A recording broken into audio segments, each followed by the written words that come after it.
हमारे चैनल को सब्सक्राइब करें और बेल आइकन दबाएं। अल्हम्दुलिल्लाह अल्लज़ी अर्दअल अफ़लाक वल अर्दीन मन कान नबिय्यन व आदम बैनल माइ वत्तीन वस्सलातु वस्सलामु अला सय्यिदिल मुरसलीन व अला आलिहि व अस्हाबिहि अजमईन। अम्मा बअदु फ़अऊज़ु बिल्लाहि मिनश शैतानिर रजीम।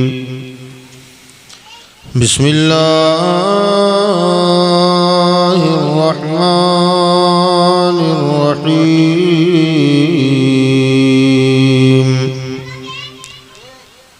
अल अखिल्लाउ यौमइज़िन बअदुहुम लिबअदिन अदुव्वुन इल्लल मुत्तक़ीन। सदक़ल्लाहु मौलानाल अलिय्युल अज़ीम व बल्लगना रसूलुहुन नबियुल अमीनुल मतीनुल करीम।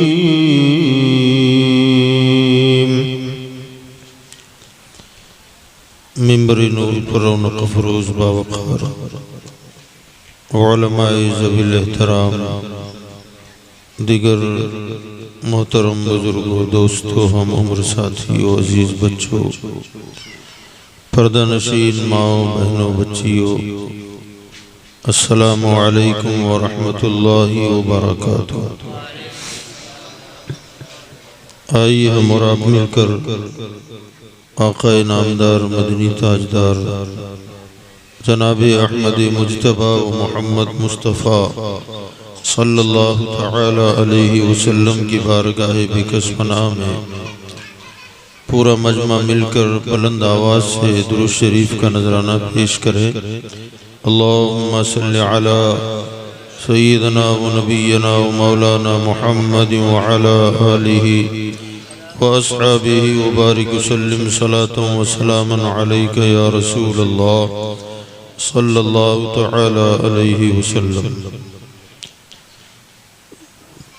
कुरान मजीद फुरक़ान हमीद की जिस आये करीमा की तिलावत का मैंने शरफ हासिल किया, इस आयत करीमा में अल्लाह तबारक व तआला इरशाद फरमा रहा है, अल अखिल्ला, तुम्हारे गहरे दोस्त, यौमइज़िन, क़यामत के दिन, बअदुहुम लिबअदिन अदू, एक दूसरे के दुश्मन हो जाएंगे। दुनिया में जो हमारे गहरे दोस्त हैं, ये अखिल जो है ये खलील से है। अल अखिल्ला, ये अखिल जो है, अखिल्ला का जो लफ्ज़ है ना, ये खलील से है। और खलील कहते हैं गहरे दोस्त को, जिसे हम अपनी बोल चाल में जिगरी दोस्त कहें। जैसे नबियों की जमाअत में एक पैगंबर का लक़ब है इब्राहीम, बोलिए क्या है? खलीलुल्लाह। ये इब्राहीम वो जो अल्लाह के गहरे दोस्त हैं, खलीलुल्लाह, उसी खलील से अखिल्ला फरमाया, तुम्हारे गहरे दोस्त अल अखिल्ला यौमइज़िन बअदुहुम लिबअदिन अदू। क़यामत का जब दिन आएगा तो एक दूसरे के दुश्मन हो जाएंगे। उमूमी तौर पर जहां उर्दू में दोस्त का लफ्ज बोला जाता है तो ये समझा जाता है कि दोस्त वो जो रिश्तेदार ना हो और एक दूसरे से ताल्लुक पैदा हो जाए तो कहते हैं कि यह हमारा दोस्त है। और अगर कोई रिश्तेदार हो, कजिन हो, तो फिर कहते हैं ये मेरे मामा का लड़का है, ये मेरे चाचा का लड़का है, दोस्त नहीं मेरा भाई है। और जो रिश्तेदार ना हो और ताल्लुक पैदा हो जाए तो तब हम वहां कहते हैं कि ये मेरा दोस्त है। हालांकि जहां लफ्ज दोस्त कहा जाएगा तो इसके लिए जरूरी नहीं है कि कोई गैर रिश्तेदार हो। जहां जहां मोहब्बत पाई जाए, जिसके दिल में हमारी मोहब्बत है वो हमारा दोस्त है, चाहे वो रिश्तेदार हो चाहे रिश्तेदार न हो। अगर रिश्तेदार भी है और उसके दिल में हमारी मोहब्बत है तो वो हमारा दोस्त है, हमारा खलील है। तो इस दुनिया में जहां तक मोहब्बत की बात है तो हमसे सबसे ज्यादा मोहब्बत कौन करता है? सबसे ज्यादा कल्बी और दिली ताल्लुक हमारा किसके साथ है? कौन हमें न देखकर बेचैन हो जाता है? कौन रात को हमारे न आने पर बेकरार होता है? तो इस कायनात में सबसे ज्यादा अगर हमसे कोई मोहब्बत करता है तो हमारी माँ और हमारे बाप हैं। माँ बाप से बढ़कर इस दुनिया में हमसे मोहब्बत करने वाला कोई नहीं हो सकता। सबसे ज्यादा लगाव, प्यार, मोहब्बत अगर हमसे किसी को है वो हमारे माँ बाप हैं। उनके बाद हमारे भाई और बहनें हैं। माँ बाप के बाद हमारे भाई हमसे मोहब्बत करते हैं, हमारी बहनें मोहब्बत करती हैं, और हम माँ बाप से मोहब्बत करते हैं, भाई बहनों से मोहब्बत करते हैं। मगर इसका एक टाइमिंग है, एक वक्त है। वो वक्त कब तक है? माँ बाप से और भाई बहनों से टूट के मोहब्बत करने का जो वक्त है, जो टाइम है, वो है जब तक हमारी शादी ना हो जाए। जब शादी हो गई तो फिर मोहब्बत थोड़ी बढ़ जाती है, तकसीम हो जाती है। तो कुछ हिस्सा अब बीवी की तरफ चला गया, ये होता है। बीवी का ताल्लुक शोहर से हो गया, बीवी के दिल में शोहर से मोहब्बत हो जाती है और शोहर के दिल में बीवी की मोहब्बत आ जाती है। अब ये अटूट रिश्ता है मियाँ बीवी का, अटूट रिश्ता है, बड़ा मजबूत रिश्ता होता है अगर मोहब्बत और प्यार का रिश्ता हो तो। अब ये रिश्ते हो गए 5। कितने हुए? 5। माँ बाप, भाइयों से रिश्ता, बहनों से रिश्ता मोहब्बत का, और बीवी से, या बीवी है तो शोहर के। ये अगर कोई लड़की है तो उसके शोहर के साथ मोहब्बत हो गई।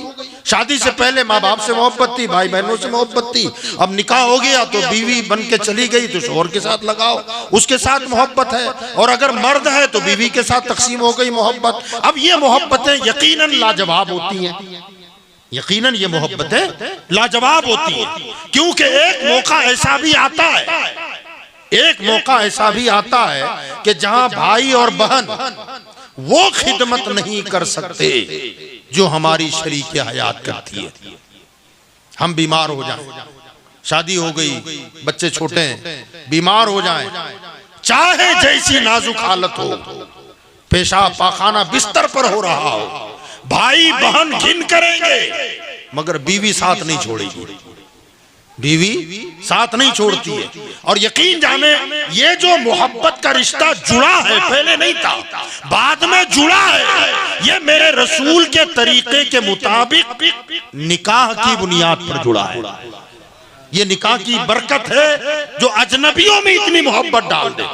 आप मालदार हैं तब भी आपके साथ है, गुर्बत में आ गए तब भी वो आपका साथ कभी नहीं छोड़ेगी। चाहे दूसरे घर जाके उसे बर्तन धोना पड़े, कपड़े धुलना पड़े, पोछा मारना पड़े, मगर वो फिर भी आपका साथ निभाएगी। शोहर बीमार हो जाए तो बीवी इधर उधर दौड़ दौड़ के काम करके कुछ ना कुछ कमाएगी, और जैसा भी हो रूखा सूखा खुद खाएगी, शोहर को खिलाएगी। ये मोहब्बत का तकाजा है। बहरहाल बताना ये चाहता हूँ, माँ बाप की मोहब्बत यकीनन उसका कोई जवाब नहीं है, इसलिए कि बीवी अगर हमसे मोहब्बत करती भी है तो उसके पीछे कोई ना कोई रीजन होता है, कोई ना कोई वजह होती है। भाई बहन हमसे मोहब्बत करते हैं, उसके पीछे कोई ना कोई वजह है, कोई ना कोई ताल्लुक है और कोई ना कोई गर्ज होती है। मगर माँ बाप की मोहब्बत बगैर किसी मतलब के है, बगैर किसी मुनाफे की नीयत के है। वहां तो बस इतना है, मेरे जिगर का टुकड़ा है, जैसा भी है मेरा, ये है ना, ये उमूमन है। माँ बाप की मोहब्बत बेलौस मोहब्बत, इतनी मोहब्बत के जिसका कोई जवाब नहीं है। मगर ये मोहब्बतें जो हमने शुमार करवाई दुनिया में, हमारा किसी के साथ झगड़ा हो गया, लड़ाई हो गई, भैया को आवाज दे दौड़ पड़ेंगे, माँ बाप दौड़ आएंगे। हम चाहे जितने गुनहगार क्यों ना हो, उनका सपोर्ट हमारे साथ रहेगा। मगर कभी कभी ऐसा होता है कि कभी ऐसे भी मौके आते हैं कि अगर ये बंदा मुसलसल इसकी आदत बन जाए कि रोजाना कहीं लड़बड़ी के आ जाता है, तो एक दिन ऐसा आ ही जाएगा कि भाई भी कहेगा भैया कब तक तेरी लड़ाइयां मैं निपटाता रहूं, तू जान अब तेरा काम जान। ऐसा वक्त आ सकता है, कभी बाप भी कह सकता है, ये मामला होता है। अब बहरहाल माँ बाप, भाई बहन, बीवी, ये मोहब्बतें बिल्कुल लाजवाब है। मगर कयामत के दिन के हवाले से अल्लाह ताला इरशाद फरमाता है, यौम यफिर्रुल मर्उ मिन अखीही व उम्मिही व अबीही व साहिबतिही व बनीही लिकुल्लि इम्रिइम मिनहुम यौमइज़िन शअनुन युग़नी। अल्लाह फरमाता है जब कयामत का दिन आएगा ना, माँ बाप से बढ़कर कोई मोहब्बत करने वाला बोलिए नहीं है, अपने भाइयों से ज्यादा हमसे मोहब्बत करने वाला कोई नहीं है, बहनों से ज्यादा प्यार करने वाला कोई नहीं है, बीवी से ज्यादा मोहब्बत करने वाला कोई नहीं है। मगर अल्लाह इरशाद फरमाता है, यौमा यफिर्रुल मर्उ मिन अखीही, कयामत का जब दिन आएगा तो भाई अपने भाई से भागेगा, भाई अपने भाई से भागेगा, वो उम्मी ही, मां अपने बेटे से भागेगी, वो अभी ही, बाप अपनी औलाद से भागेगा, वो साहिबती ही, उसका जोड़ा मियां है तो बीवी, बीवी है तो शोहर, साहिबी, वो साहिबती ही, और उसका जो जोड़ा है फरमाया वो भी एक दूसरे से भागेंगे, वो बनी, हमारी औलाद हमसे भागेगी। आगे क्या फरमाया, लिकुल्लि इम्रिइम मिनहुम यौमइज़िन शअनुन युग़नी, हर एक को बस अपनी फिक्र होगी और उसे अपनी ही फिक्र बस होगी। वो अपने ही मामले में सोचेगा कि मेरा क्या होगा, मेरा क्या होगा, मेरा क्या होगा, जिसे हम आम ज़बान में कहते हैं नफ्सी नफ्सी होगा। वहां कोई किसी का पुरसाने हाल नहीं होगा। बाप भी होगा तो दामन झाड़ देगा, माँ भी होगी दामन झटक देगी, बेटा ये दुनिया नहीं है, दुनिया का मामला था हम दौड़ जाते थे, तुझे परेशानी आती थी हम दौड़ जाते थे, मगर यहाँ तो अपना अपना है, मैं तेरी क्या मदद करूं, मुझे तो अपनी फिक्र पड़ी है, क्या मेरा फैसला पता नहीं क्या होगा, मेरा नाम आमाल जब खुलेगा पता नहीं उसमें कितने गुनाह होंगे और कितनी नेकियां होगी, पता नहीं मैं बख्शिश के काबिल भी हूँ या नहीं हूँ, पता नहीं मेरी नजात भी होगी कि नहीं होगी। भाई भी भाई का साथ न देगा, बहनें अपने भाइयों का साथ न देगी, मियाँ बीवी अपनी बीवी का साथ शोहर न देगा और शोहर अपनी बीवी का साथ न देगा, बीवी अपने शोहर का साथ न देगी, हत्ता के हमारी औलाद हमें छोड़कर भाग जाएगी। यहां तक के अल्लाह ने यहां जो फरमाया, बाज़ुहुम लिबाज़िन अदू, खाली भागेंगे नहीं, दुश्मन हो जाएंगे। एक दूसरे को छोड़ के भागना और चीज है, और दुश्मनी पर उतर आना ये एक 2 नंबर की बात है। दुश्मन हो जाना, भाई आप मेरा साथ नहीं दे सकते कोई बात नहीं, मगर कम से कम दुश्मनी तो नहीं है। मगर कयामत में अल्लाह फरमाता है दुनिया में जिनसे तुम बेपनाह मोहब्बत करते हो और जो तुमसे मोहब्बत करते हैं, फरमाया खाली भागेंगे नहीं। इस आयत में फरमाया फर्रा यफिर्रु यौमा यफिर्रुल मरु, उस दिन भागेंगे। और जिस आयत की हमने तिलावत की है इसमें भागने वाली बात नहीं है, फरमाया अदू दुश्मन होंगे। मौला दुश्मन कैसे हो जाएंगे? तो फरमाया दुश्मन इस माना कर होंगे कि भाई कमाता मैं हूं, बीवी खा रही है, बच्चों को खिला रहा हूं, माँ बाप की खिदमत कर रहा हूं, दवाइयां लाता हूं, खाना पीने का पहनने ओढ़ने का इंतजाम करता हूं, ये सारे मामले मेरे जिम्मे।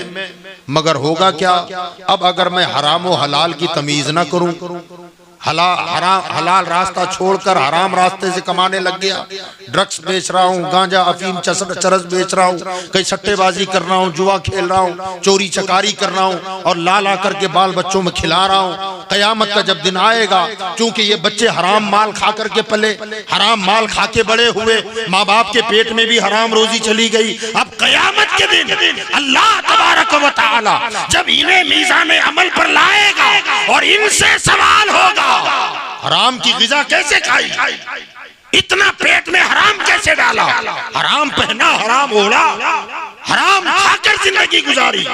तो हमारी बीवी भी, हमारी बेटियां भी, हमारे बेटे भी, हमारे माँ बाप भी कहेंगे कि हम तो बूढ़े थे, हम तो कमजोर थे, कमाने वाला तो हमारा बाप है। मौला जहन्नम में जाने के हम खाली हकदार नहीं है, हमसे बड़ा हकदार तो वो है जो इसने ला के खिलाया है। मौला वो हमारा बाप है, हमारी औलाद कहेगी इसने खिलाया, जहन्नम में मैं तन्हा नहीं जाऊंगा, मेरे बाप को मुझसे पहले दाखिल कर। बीवी कहेगी कि शोहर इसका जिम्मेदार है, तन्हा मैं जहन्नम में नहीं जाऊंगी, मेरे शोहर को जहन्नम में डाल। तो कयामत के दिन हमारे जहन्नम में जाने का सबब ये बनेंगे और रब के दरबार में गवाही देंगे हमारे बारे में। तो बोलो ये दुश्मनी होगी कि नहीं होगी जो जहन्नम में जाने का सबब बन जाए? कयामत में रब के दरबार में हमने उनकी खातिर कमाया ना, दौड़ धूप की, मेहनत की, मशक्कत की, इतना दौड़े किसके लिए? मेरे बच्चे कपड़ा अच्छा पहने, अच्छे स्कूल में पढ़े, अच्छा खाएं, अच्छा रहे, मकान अच्छा हो, उनकी सहूलत का हर ख्याल हमने किया। लेकिन कयामत में जब रब के दरबार में उनसे सवाल होगा और हुक्म होगा इन्हें जहन्नम में डालो, वो खड़े हो जाएंगे तन के, कहेंगे मौला हम जहन्नम में क्यों जाएं? हमें तो जिसने खिलाया पहले उसे पकड़, जिसने पहनाया उसे पकड़, हम तो खाली घर में खाते पीते थे, लेकिन कहां से लाता था हमें क्या पता था, लाने वाला ये है। लिहाजा इनकी वजह से हमारी भी पकड़ हो जाएगी। तो कुरान कहता है कि कयामत के दिन ये तुम्हारे एक दूसरे के दुश्मन हो जाएंगे। बाप बेटे का नहीं होगा, बेटा बाप का नहीं होगा, माँ बेटी की नहीं होगी, बेटी माँ की नहीं होगी, बेशोहर बीवी का ना हो सकेगा और बीवी शोहर की ना हो सकेगी। बहरहाल ये तो रिश्ते हैं, कभी साथ दें दुनिया में और कभी इनकार भी कर दें। मगर इनसे ज्यादा जो हमारे अपने हैं, जानते हैं वो कौन है? माँ बाप से भी ज्यादा, भाई बहन से भी ज्यादा, मियाँ बीवी और शोहर बीवी से भी ज्यादा जो मेरे अपने हैं, ये कौन है? तो याद रखें सबसे ज्यादा मेरा अपना जो है ना, मेरा आपका अपना, ये आपके आज़ा है कि नहीं? मैंने अभी बताया अगर बार बार मैं रोजाना लड़ाई झगड़ा लाता रहूं घर पे, तो अब्बा भी कोई दिन हाथ उठा देंगे, भाई जा तू तेरी लड़ाई लड़, हमसे मतलब नहीं है। कोई उसका हमारा दुश्मन आ जाए कि भाई तुम्हारे बेटे ने ऐसा किया, तुम्हारे बेटे ने ऐसा किया, 5, 10, 25, 50 मरतबा सोल कर देगा, लेकिन उसके बाद बाप भी कहेगा यार मेरे पास आप मेहरबानी करके कोई मत आना, वो जहां मिले पकड़ो हाथ पैर तोड़ डालो उसके, मुझे कोई मतलब नहीं है। ऐसा भी होता है, भाई साथ ना दे, मगर ईमानदारी से बोलो भाई जहां मना कर दे कि मैं तेरी लड़ाई में नहीं आऊंगा, अब्बा मना कर दें, रिश्तेदार मना कर दें, मगर क्या हमारी अपनी लड़ाई लड़ने से हमारे हाथ कभी इनकार कर सकते हैं? पूछ रहा हूं जी। किसी को गाली देना है, इरादा बनाया मैंने कि गाली बकूं, मेरी जबान कभी मुड़ जाएगी? जबान मना करेगी? इरादा बनाया, जबान खुली और मशीन गन चल पड़ी। इरादा बनाया कि किसी को थप्पड़ मारना है, किसी को धूसा लगाना है, कभी ऐसा नहीं होता कि पीठ के पीछे हाथ चला जाए। इरादा किया, हाथ तैयार है। किसी को लात मार के गिराना है, इरादा किया, पैर तैयार है। बाद जगहों पर माँ बाप भाई बहन हमारे साथ ना आए, मगर हमारे पैर कभी मना करेंगे आपको? मेरा पैर, मेरा इरादा है कि मैंने सिनेमा हॉल जाना है, मुझे पिक्चर देखना है, कभी पैर ना कहेगा? जुए के अड्डे पे जाना है, तैयार है। मस्जिद जाना है, तैयार है। मज़ारे औलिया पे जाना है, तैयार है। आप अच्छी जगह ले जाओ तब भी तैयार, बुरी जगह ले जाओ तब भी तैयार। गाली बकना है, जबान तैयार है। कुरान पढ़ना है, जबान तैयार है। नात गुनगुनानी है, जबान तैयार है। गाने गुनगुनाने हैं, जबान तैयार है। किसी की गीबत करनी है, जबान तैयार है। और ये सारे आज़ाद हमारे इतने अपने हैं, 24 घंटा हमारे साथ हैं कि नहीं है? कभी हमने नहीं देखा कि आप बाजार जा रहे हो और हाथ को घर में खूंटी से लटका के जाए। ऐसा होता है? कभी नहीं होता। आप जहां जाएंगे ये साथ में चल रहा है। अम्मा अब्बा भाई बहन तो घर में रह गए, मगर मेरा हाथ मेरे साथ है, मेरे पैर मेरे साथ है, और जहां ले जाओ कभी मना ना करें। इतने फरमाबरदार, इतने वफादार। अब ये मेरे अपने इतने हैं जितना मेरा अपना इनसे बढ़कर कोई नहीं है। इनके बारे में कुरान क्या कहता है? कुरान कहता है, अल यौम नख्तिमु अला अफ़वाहिहिम व तुकल्लिमुना अयदीहिम व तशहदु अर्जुलहुम बिमा कानू यक्सिबून। अल्लाह फरमाता है, क़यामत के दिन जब हम तुम्हें लाएंगे ना हमारे दरबार में, तो वहां क्या होगा? दफ्तर खुलेंगे, हमारे साथ किरामन कातिबीन लगे हुए हैं, सब जानते हैं, 2 फरिश्ते हैं हमारे साथ। अच्छाई करो, बुराई करो, हर चीज को लिखते जाते हैं, लिख रहे हैं, महफूज हो रहा है, पूरा बही खाता तैयार हो रहा है। कयामत का दिन आएगा और दफ्तर खुलेगा।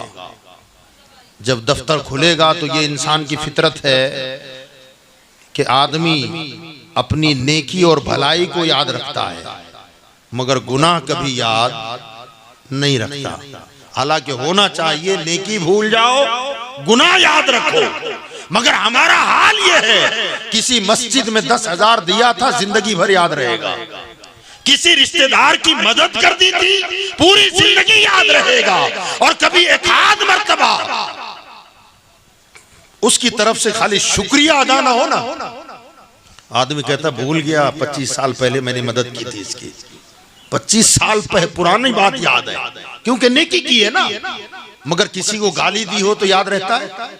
याद नहीं रहता। नेकी का काम याद रहता है, बुराई याद नहीं रहती। तो याद रखें, कयामत के दिन जब दफ्तर खुलेगा ना, अब खुलेगा, बल्कि हदीस शरीफ में तो यहां तक आया, इकरा किताबक, अल्लाह इरशाद फरमाएगा, दफ्तर उसी के हाथ में दो, उसके सामने रख दो, और उससे कहा जाएगा, पढ़, अपनी किताबे जिंदगी पढ़, तूने क्या क्या किया है पढ़ के सुना। ये तक होगा। अब उसके सामने जब ये पूरी जिंदगी का दफ्तर खोल दिया जाएगा, फरिश्ते कहेंगे, मौला इसने इतने अरब और इतने खरब गुनाह किए हैं। ये बंदा कहेगा, मौला मेरी उम्र 60 साल थी, मैं 70 साल में मर गया था, और इतने अरब और इतने खरब गुनाह, क्योंकि पहले तो गुनाह करके भूलने की आदत थी। अब जब अरबों खरबों में गुनाह देखेगा, वो वहां कहेगा, मौला इतनी कम उम्र में इतने गुनाह भला मैंने कब किए होंगे? ना, मैंने ये गुनाह नहीं किए हैं। अल्लाह फरमाएगा, क्या मेरे फरिश्तों ने गलत लिख दिया?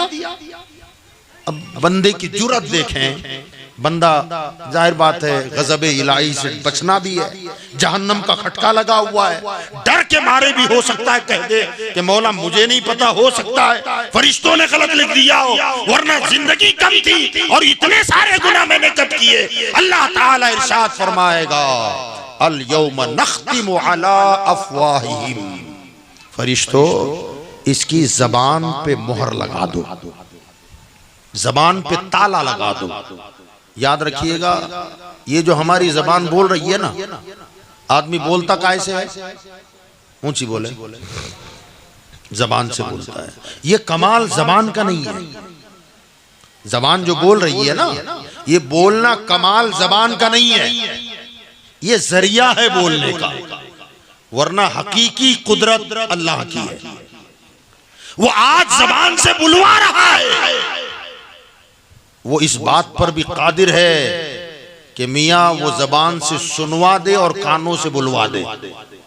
अल्लाह कादिर है कि नहीं इस बात पर?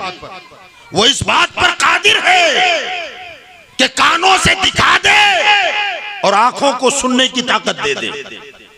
तो आज अल्लाह तबारक व तआला ने हमारी जबान को बोलने का मौका दिया है और बाकी आज़ा चुप हैं, खामोश है।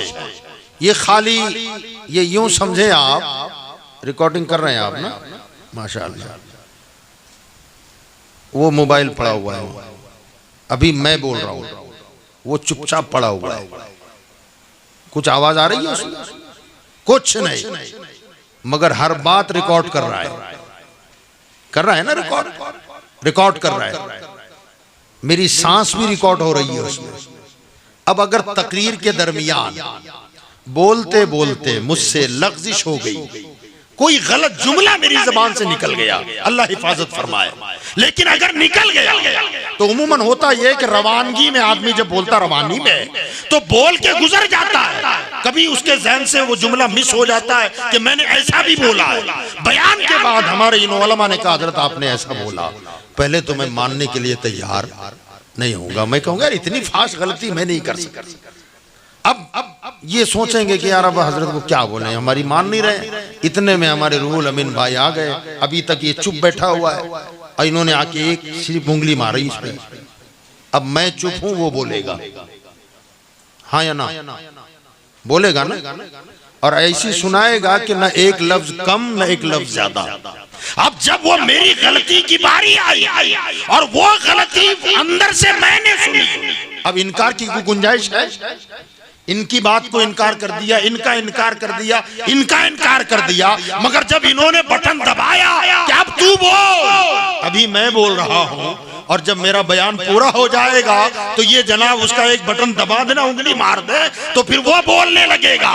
तो याद रखिएगा आज अल्लाह ने दुनिया में जबान को बोलने के लिए छोड़ दिया और इन्हें खामोश कर दिया है, मगर कयामत के दिन अल्लाह इसे चुप करा देगा और इनको कहेगा बोलो, ए हाथ तू बोल, ए पैर तू बोल। कुरान कहता है अल यौम नख्तिमु अला अफवाहिहिम, कि कयामत के दिन जबान पर ताला लगा दिया जाएगा, मोहर लगा दी जाएगी। वो तुकल्लिमुना ऐदीहिम, उस दिन हाथ बात करेगा। वो तशहदु अर्जुलहुम, पैर गवाही देगा। बिमा कानू यक्सिबून, कि तुमने क्या क्या किया है, कितना जुआ खेला, कितनी मर्तबा कुरान के वरक पलटे, तुमने कितनी मर्तबा इन हाथों से गरीबों को दबाया है और कितनी मर्तबा गिरने वालों को सहारा दिया है। ये पैरों से सिनेमा कितनी मर्तबा जाते रहे, वो जुए के अड्डों पर कितनी मर्तबा जाते रहे, शराब खानों पर कब कब जाते रहे, मस्जिदों में कब कब जाते रहे। ये पैर बोलेंगे मौला ये हमें फलां जगह ले जाता रहा, फलां जगह ले गया था, फलां जगह ले गया था, हमने जो गुनाह किया अपने हाथों से, ये हाथ गवाही देंगे। तो अल्लाह फरमाता है कि कयामत के दिन जिसे नाज है ना, मेरा हाथ, मेरा पैर, मेरे कान, मेरी आंखें, मेरा बदन, फरमा कयामत के दिन ये भी तेरी दुश्मनी में गवाही दे देगा। जरा सोचो, गौर करो, ये हाथ कुरान कह रहा है तुकल्लिमुना ऐदीहिम, हाथ बोलेगा। अल्लाह उस दिन जबान को चुप करा देगा, इनसे बुलवाएगा। जरा देखे दुनिया का साइंटिस्ट ये बना के रख दे, अभी चुप बैठा हुआ है, जब बोलने पर आ जाए तो हमारी बोलती बंद कर दे। ये ताकत है इसके अंदर। तो ये आजाद जो रिकॉर्डर बने हैं ना हमारे, अल्लाह ने इन्हें रिकॉर्डर बना के रखा हुआ है का पूरी जिंदगी रिकॉर्ड करना है इसकी। कयामत के दिन जब मैं इशारा कर दूं तो फिर तुम बोलना, तो ये हमारे आजा बोलेंगे हमने कितने गुनाह किए, कितना जुआ खेला, कितने ताश के पत्ते पलटे हैं और कितने कुरान के वरक पलटे हैं। ये हमारे हाथ पैर आजा कयामत के दिन गवाही देंगे। तो हजरत गिरामी, कयामत में मरने के बाद यहाँ हमारे दोस्त यार चाहे लाख कस्में खाएं, मगर कोई साथ आएगा दुनिया वालों की नाराजगी का ख्याल करते हुए। शादी है, डीजे बज रहे हैं, दोस्त की शादी है, का भैया गुनाह है यार ना जा, का नहीं जाऊंगा दोस्त नाराज हो जाएगा, जाना तो पड़ेगा, आधा घंटा बैठ के आता हूँ। आधा घंटा बैठना क्या, जब सब नाच रहे हैं तो मुझे भी नाचना पड़ा, सब गा रहे हैं तो मुझे भी गाना पड़ा, सब उछल रहे हैं तो मुझे भी उछलना पड़ा। वजह क्या का दोस्त नाराज हो जाएगा। मेरे नौजवान साथियों, बच्चों, मैं अर्ज करना चाहता हूँ कि आज हमने अपने दोस्त की नाराजगी के खातिर गुनाह कर डाला कि मेरा दोस्त नाराज हो जाए, मेरा फला रिश्तेदार नाराज हो जाए। मुझे बताओ, कयामत के दिन जब हमारी पकड़ होगी, क्या वो दोस्त हमारी मदद को आएगा? कब्र में हमें अकेले छोड़ दिया जाएगा। वहां न अब्बा है, न अम्मी है, न भैया है, न भाभी है, न बहन है, न बीवी है, न दोस्त है, न यार है, कोई नहीं। अंधेरी कब्र में तन्हा मुझे छोड़ दिया जाएगा। जरा सोचो वहां मेरा क्या बनेगा। यकीन जाने मरने वालों पर आपने भी रोया होगा, हम भी रोते हैं, और जब हम मरेंगे तो हमारे अपने रोएंगे। मगर यकीन जाने अगर इस पर आप लोगों ने कभी गौर किया हो, न किया हो मुझे नहीं पता, मगर आइंदा गौर कर लेना और पिछला जो दौर गुजर गया उस पर जरा तवज्जो डाले तो आप एक नतीजे पर जरूर पहुंचेंगे जहां मैं पहुंचा हुआ हूं। यकीन जाने हमने अपनों की मौतों पर आंसू बहाए, रोए, हमारी मौत पर भी लोग आंसू बहाएंगे, मगर मौत पर जो रोते हैं ना, मरने वाले पर कोई नहीं रोता। ये बिल्कुल फैक्ट बात है, ये तय बात है। मरने वाले पर कोई नहीं रोता है, जो भी रोते हैं वो अपने पर रोते हैं। आप कहेंगे मौलाना ये कैसी बात कर रहे हैं आप? तो आपने सुना भी होगा, तवज्जो नहीं गई आपकी। आप जरा देखें, मैं मर गया, आपने ऐलान सुना, आप आए मेरे घर, लाश पड़ी हुई है, मेरे बच्चे चीख रहे हैं, अब्बा अब हमारा क्या बोल रहा है बेटा?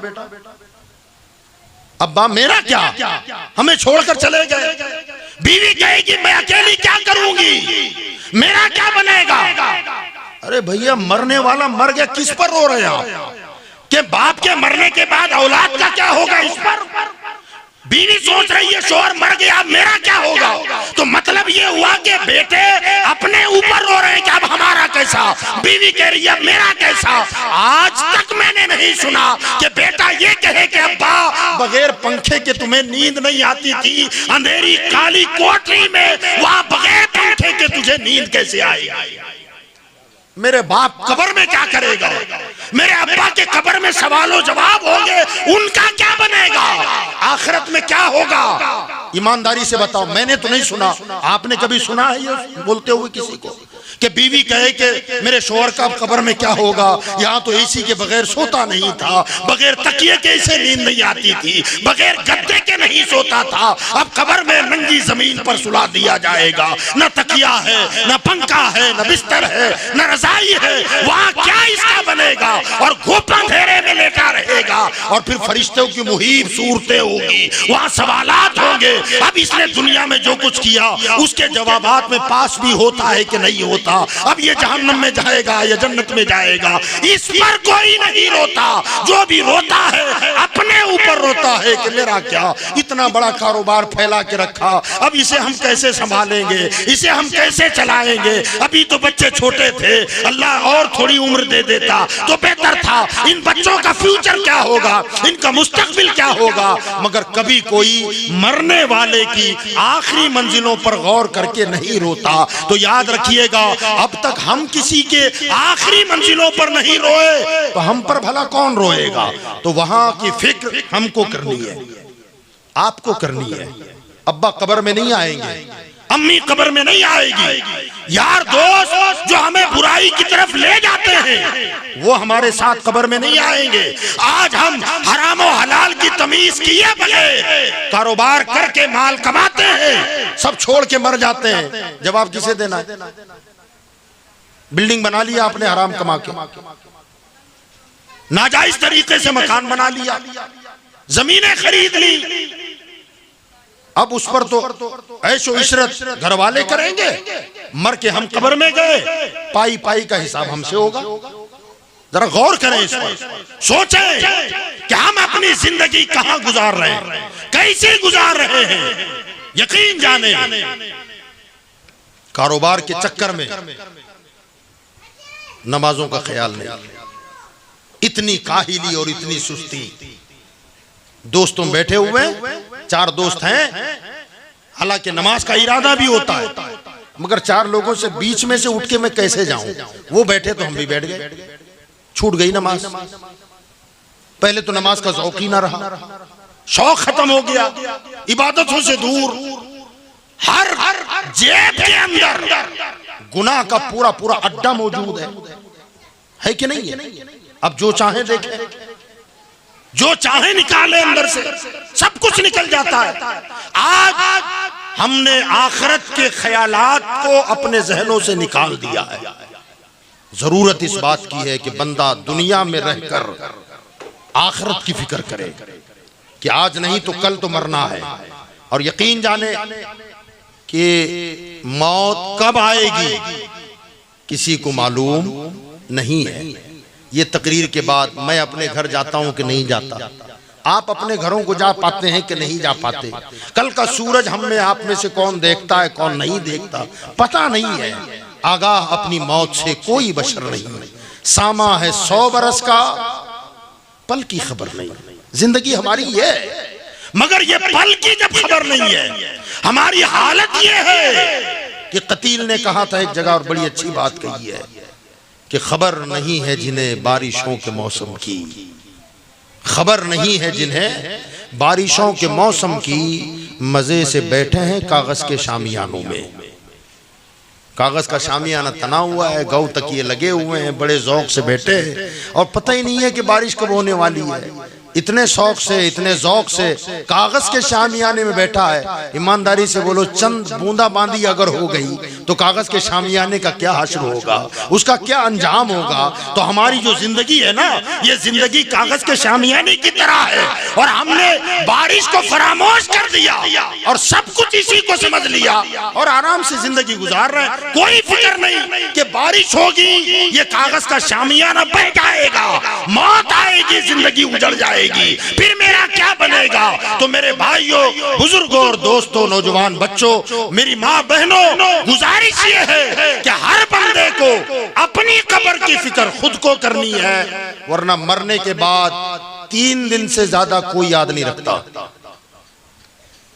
तीजे की फातिहा होने के बाद सब अपने काम में लग जाते हैं।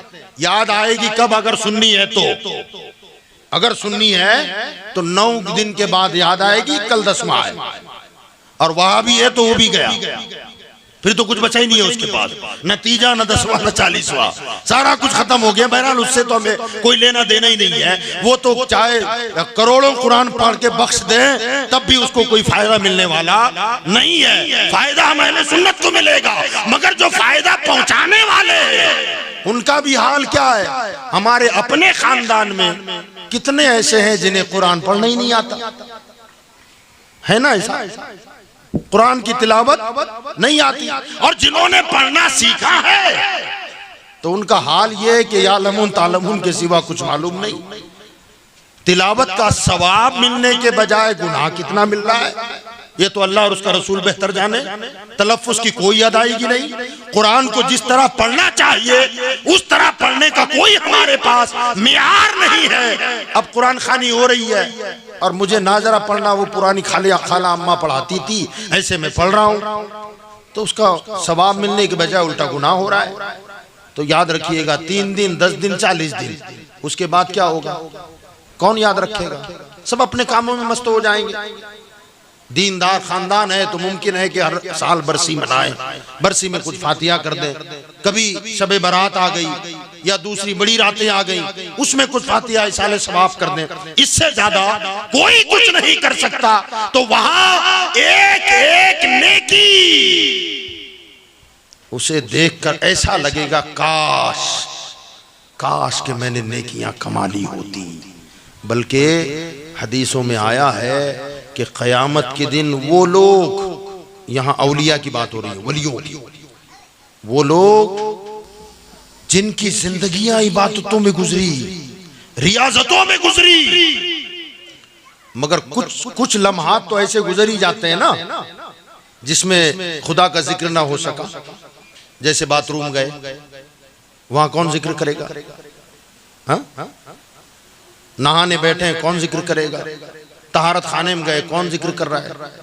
कहते हैं क़यामत के दिन वो जन्नती लोग भी इस बात पर अफसोस करेंगे, काश वो जो लम्हे मैंने खाली निकाल दिए ना, काश उसमें मैं अल्लाह का कुछ और जिक्र कर लेता तो मेरे ही काम आता।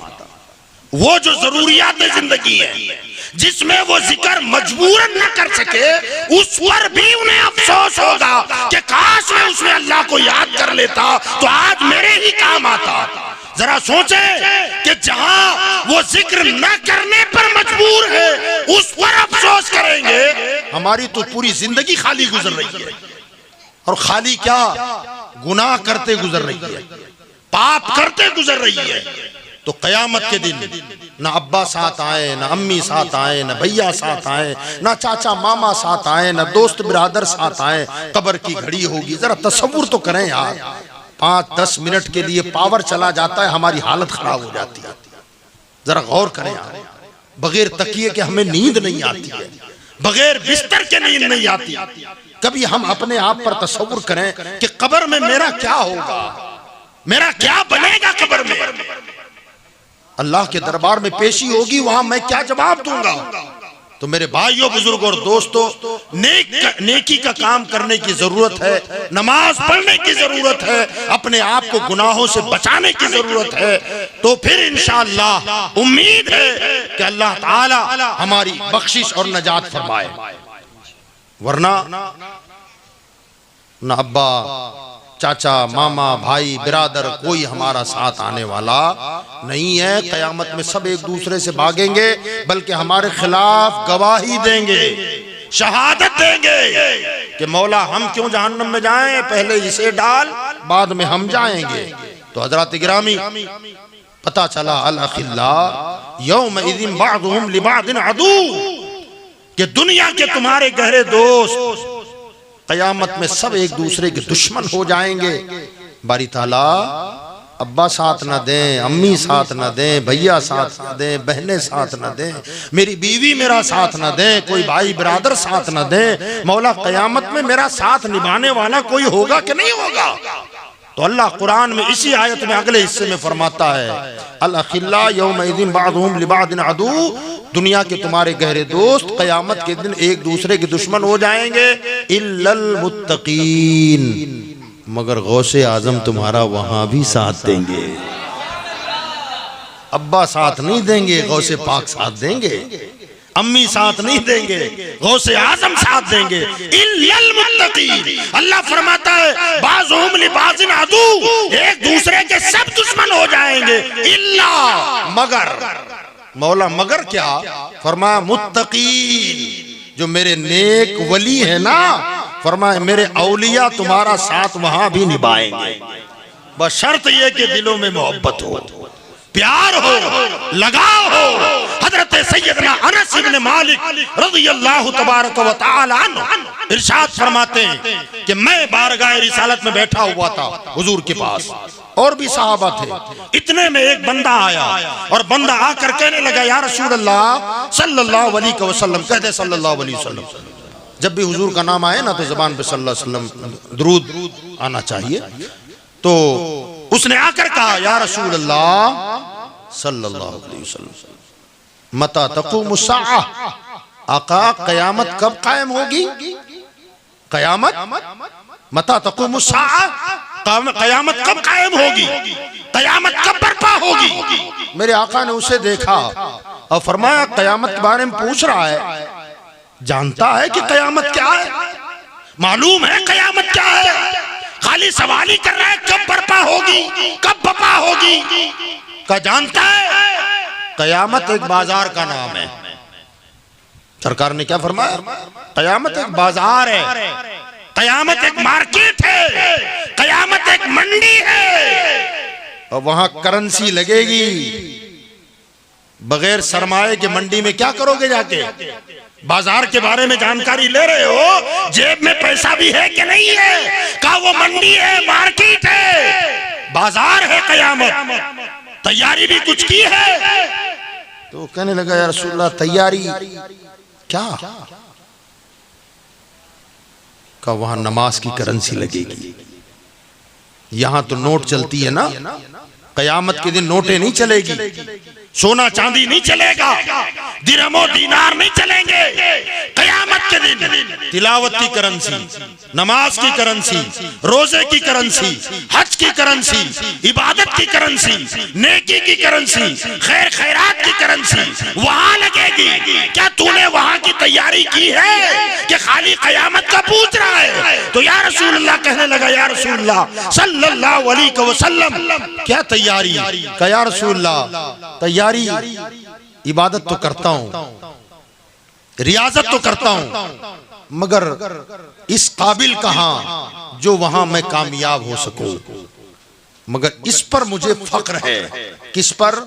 या रसूलल्लाह मैं आपसे मोहब्बत करता हूं, मैं आपसे, नमाज है मेरे पास मगर उस पर एतमाद नहीं है, क्योंकि कबूल हुई कि नहीं मालूम नहीं।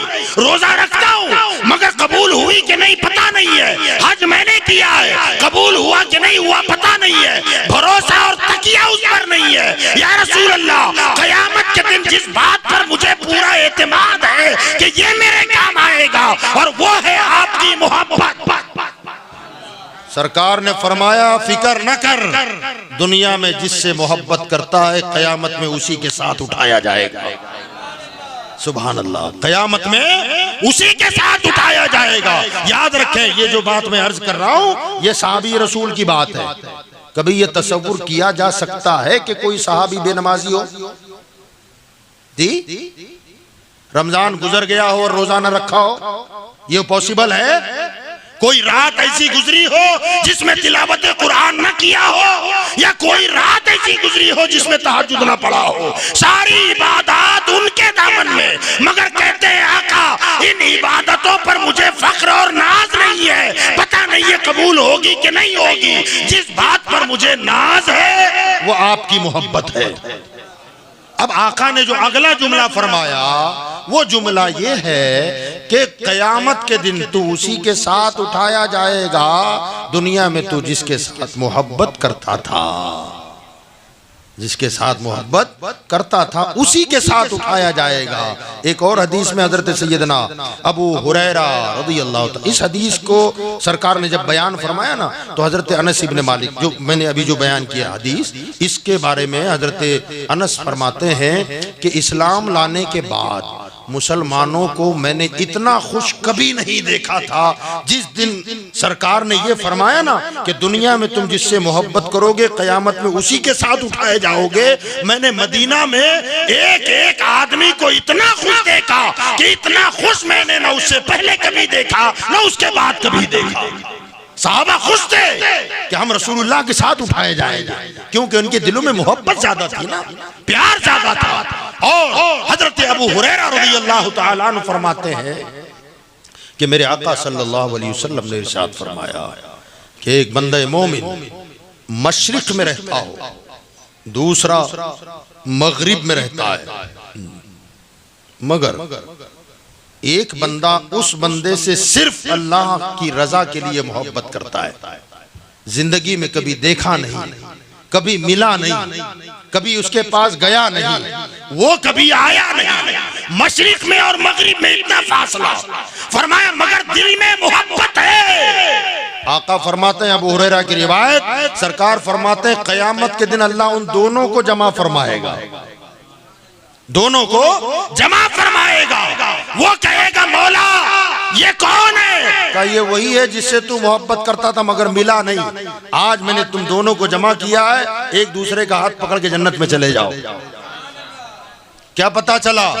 गौसे आजम को हमने देखा नहीं, बगदाद हम गए नहीं, गौसे आजम ज़ाहिरी जिस्म के साथ यहाँ आए नहीं है, हमने चेहरा नहीं देखा मगर कोई रिश्तेदारी भी नहीं है, खून का रिश्ता भी नहीं है। बोलो गौसे मोहब्बत सिर्फ अल्लाह के लिए है कि वो अल्लाह के वली है, इसलिए मैं मोहब्बत करता हूँ। और मेरे आका ने फरमाया दुनिया में तुम जिससे मोहब्बत करोगे कयामत के दिन उसी के साथ उठाए जाओगे। तो गौसे आजम बगदाद में, हम आप सूरत में हैं और उनकी मोहब्बत में ये जश्न सजाया है, उनके नाम के नारे लगाते हैं। कयामत के दिन अल्लाह हमें भी जमा फरमाएगा, गौसे आजम को भी लाएगा। हमने चूंकि देखा नहीं था, हम कहेंगे मौला ये कौन है? अल्लाह फरमा गए यही तो अब्दुल कादिर जिलानी है, जिसके नाम के नारे लगाते थे, जिनसे मोहब्बत के दावे करते थे। वो अब्दुल कादिर, आगे आगे तुम जाओ, पीछे पीछे तुम्हारे गुलाम तुम्हारे साथ आएंगे।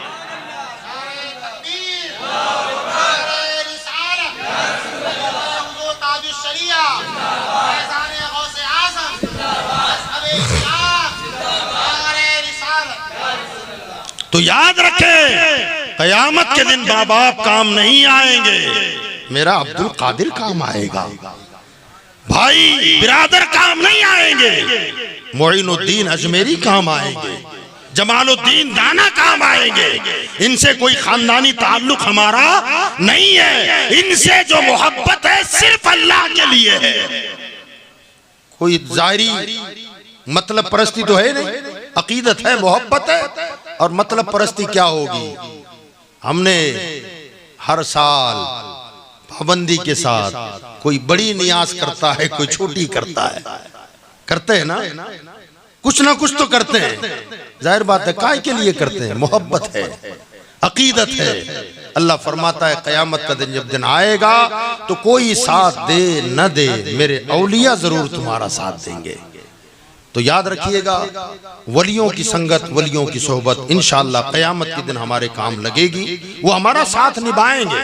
लेकिन हम ये न समझें कि मुझे कुछ नहीं करना है, गौस पाक संभाल लेंगे। ये हमारी बहुत बड़ी भूल है। और तकरीबन हमारे अंदर ये मिजाज, और यकीन जाने ये जो मिजाज है ना, ये जहन, ये सोच, अरे गौस पाक हैं संभाल लेंगे, पीर साहब हैं संभाल लेंगे, गरीब नवाज हैं संभाल लेंगे, बख्तियार काकी हैं संभाल लेंगे। भैया वो संभालने की ताकत रखते हैं, मगर उसके लिए कुछ तो चाहिए ना। मैं कुछ ना करूं और संभाल लेंगे, हाँ ये कैसे होगा? याद रखिएगा कोशिश करना हमारा काम है।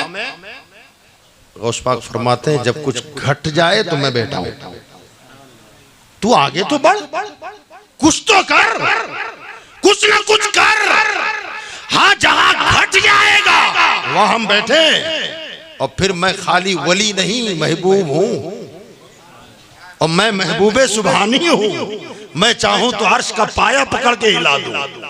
मैं तेरा काम है कि तू कुछ कर, और तू कहे मैं कुछ ना करूं, गौसे आजम खुद कर ले जाएंगे। याद रखिएगा जब ये सोच बंदों में आई तो मेरा गौस तो वो है मियाँ कि ठोकर लगे तो संभाल ले, ठोकर लगे तो संभाल ले, ये पावर है गौसे आजम के पास। मगर गुज़िश्ता सालों में बगदाद पे जो बमबारी हुई और पूरा इराक लूट पिट गया, हुकूमत के तख्ते पलट गए, उनका नाम लेने वाले बर्बाद हो गए, दुश्मनों की हुकूमत आई। सवाल यह है कि गौस पाक ने संभाला क्यों नहीं?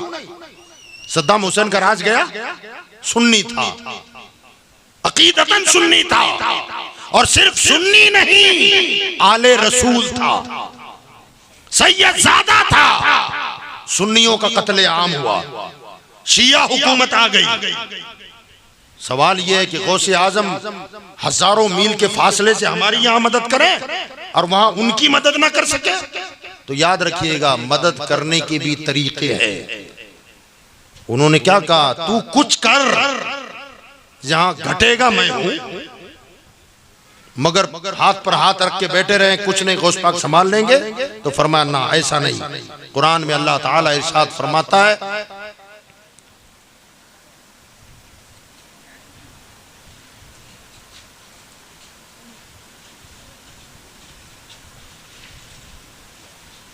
सल्लल्लाहु अलैहि वसल्लम सलातुम व सलामुन अलैका या रसूलल्लाह सल्लल्लाहु तआला अलैहि वसल्लम।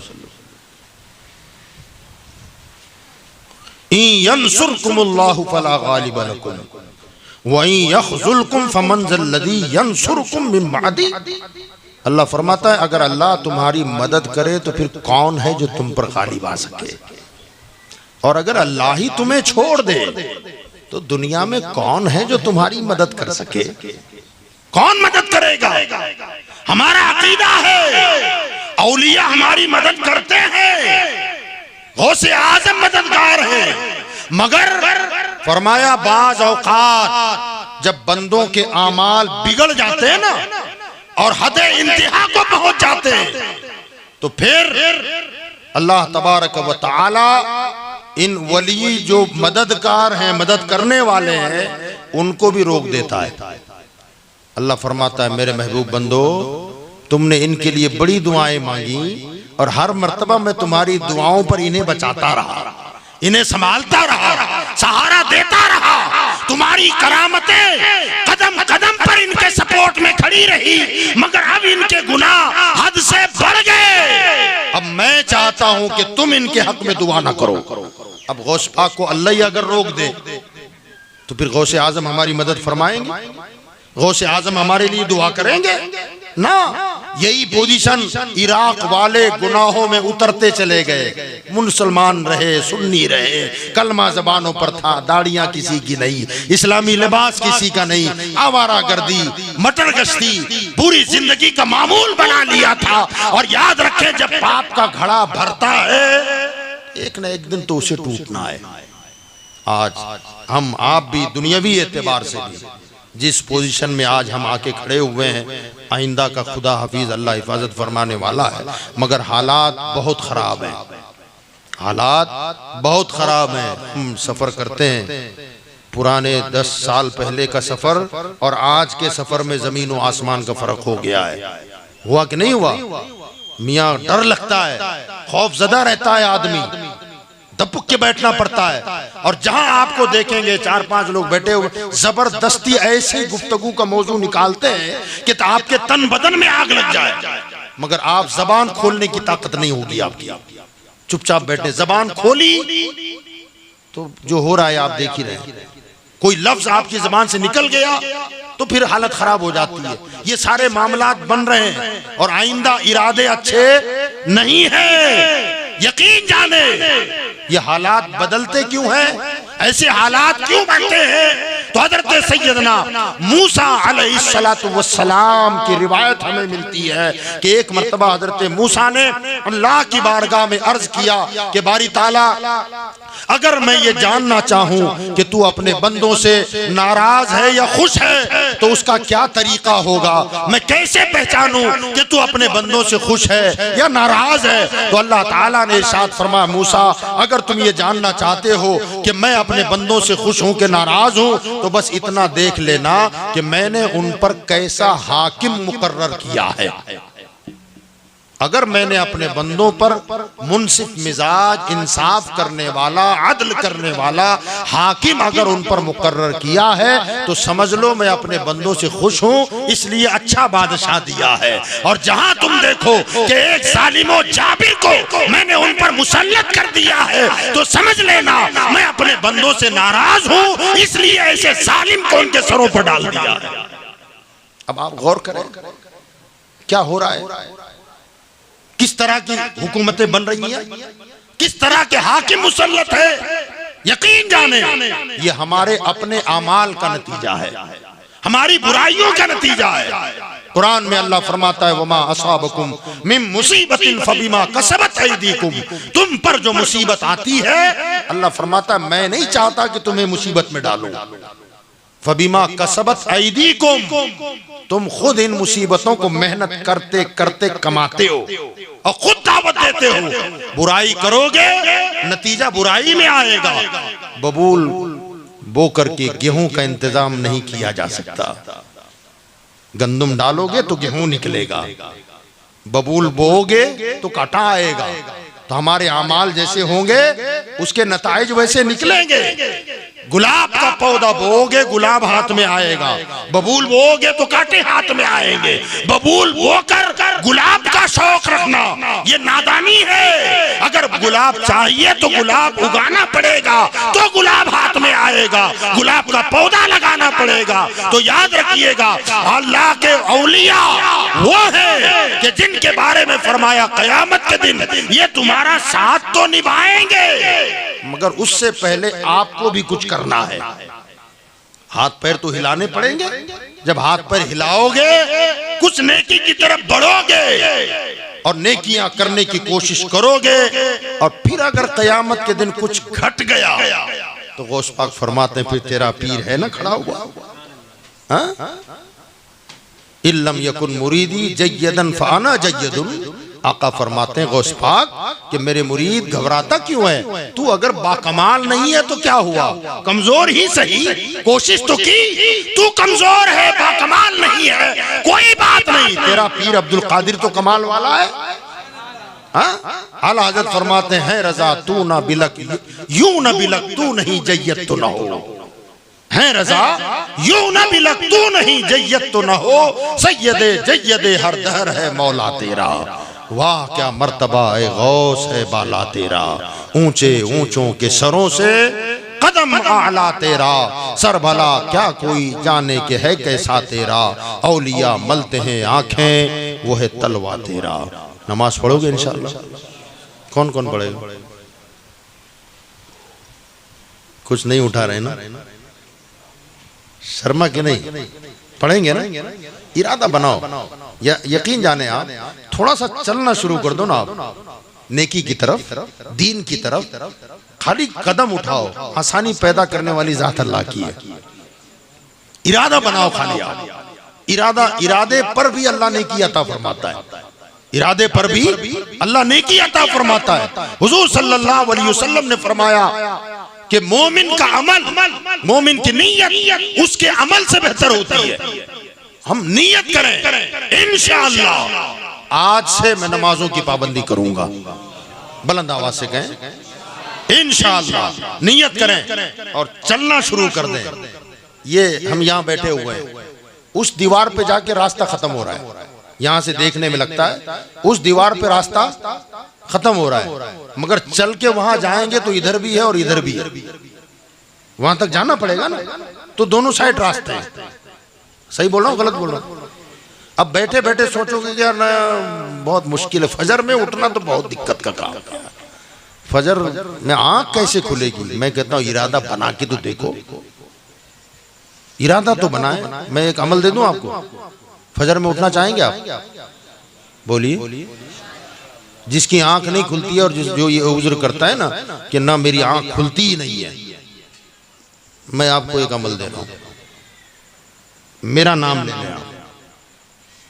जब सोएं आप बिस्तर पर तो मेरा नाम लें कि जाकिर रजा मुझे फजर में जगा देना। मेरा दावा है अगर आंख ना खुल जाए तो मेरा नाम बदल दें आप। आपकी आंख खुलेगी, मगर शर्त ये खुलने के बाद आपको सोना नहीं है।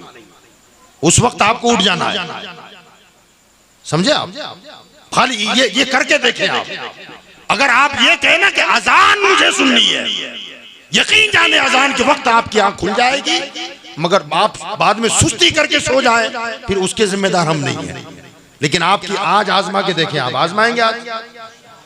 जी आज ये सोचें और सोते वक्त हमारा नाम लेकर के सो जाएं कि मौलाना हमको फजर में आप जगा दें या अजान मुझे सुनवा दें, और उठ करके आप नमाज के लिए जाएं। इंशाअल्लाह सुबह फजर में याद करेंगे। आप करोगे इंशाअल्लाह? कौन कौन हमारा नाम लेके सोएगा आज? यानी जगाने के लिए नाम लेके सोना है अल्लाह रसूल का, है ना। लेकिन जगाने की खातिर खाली इतना कह दें आप, ये बिल्कुल परफेक्ट अमल है, मेरा आजमाया हुआ है। सुबह आंख ना खुले तो फिर कहना मैं, आंख खुलेगी आपकी, मगर आपको उस वक्त फिर सुस्ती नहीं करनी है, उठ करके सीधे नमाज की तैयारी कर लेनी है आपको। तो ये बहाना कि आंख नहीं खुलती है, ये गलत बात है, ये पॉसिबल नहीं है। 12 बजे सोकर 4 बजे की ट्रेन हो ना दिल्ली की, जी छूटती है गाड़ी क्या? हाँ नहीं, क्यों नहीं छूटती? फिक्र लगी है कि गाड़ी पकड़नी है। तो जितनी फिक्र हम गाड़ी की करते हैं उतनी अगर नमाज की करें तो 6 बजे की नमाज ना मिले यार, 4 की गाड़ी पकड़ रहे हो और 6 बजे की जमात नहीं मिल रही है आपको, ताज्जुब की बात है। कोशिश करेंगे इंशाअल्लाह। वमा अलैना इल्लल बलाग।